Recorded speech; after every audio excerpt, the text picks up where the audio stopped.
Ukraine যুদ্ধবন্ধে চুক্তি বা বড় কোনো সিদ্ধান্ত ছাড়াই শেষ হলো মার্কিন প্রেসিডেন্ট ডোনাল্ড ট্রাম্প ও রুশ প্রেসিডেন্ট ভ্লাদিমির পুতিনের মধ্যে বৈঠক। তবে আলোচনাকে ইতিবাচক আখ্যা দিয়েছে দুই পক্ষই। ইশতিয়াক হোসেনের নেক্সট রিপোর্ট। যুক্তরাষ্ট্রের আলাস্কা অঙ্গরাজ্যের অ্যাঙ্করেজ সামরিক ঘাঁটিতে অনুষ্ঠিত হয় ট্রাম্প ও পুতিনের বৈঠক। এতে ইউক্রেন যুদ্ধবন্ধে সিদ্ধান্ত আসতে পারে এমন আশা তৈরি হয়েছিল। তবে কয়েক ঘণ্টাব্যাপী বৈঠকে কোনো সমঝোতা হয়নি। আলোচনা শেষে যৌথ সংবাদ সম্মেলনে ট্রাম্প বলেন, ইউক্রেন যুদ্ধ বন্ধের ইস্যুতে কোনো চুক্তি বা ঐক্যমত্যে পৌঁছাতে পারেনি তারা, তবে খুব ভালো সম্ভাবনা তৈরি হয়েছে।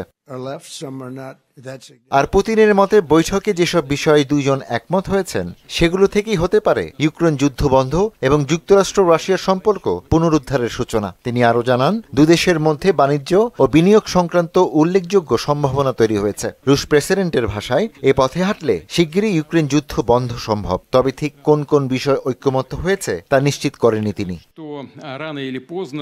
বৈঠক ও সংবাদ সম্মেলন শেষ করেই ফক্স নিউজকে সাক্ষাৎকার দেন ট্রাম্প।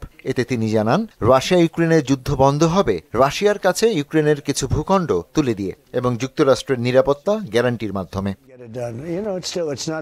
মার্কিন প্রেসিডেন্ট ডোনাল্ড ট্রাম্প ও রাশিয়ার প্রেসিডেন্ট ভ্লাদিমির পুতিনের মধ্যে এটি ৭ম বৈঠক। এতে ট্রাম্পের সঙ্গে ছিলেন যুক্তরাষ্ট্রের পররাষ্ট্রমন্ত্রী মার্কো রুবিও এবং তার বিশেষ দূত স্টিভ উইটকফ। আর পুতিনের সঙ্গে ছিলেন রাশিয়ার পররাষ্ট্রমন্ত্রী সের্গেই ল্যাভরভ এবং সহকারী ও মুখপাত্র ইউরি উশাকভ।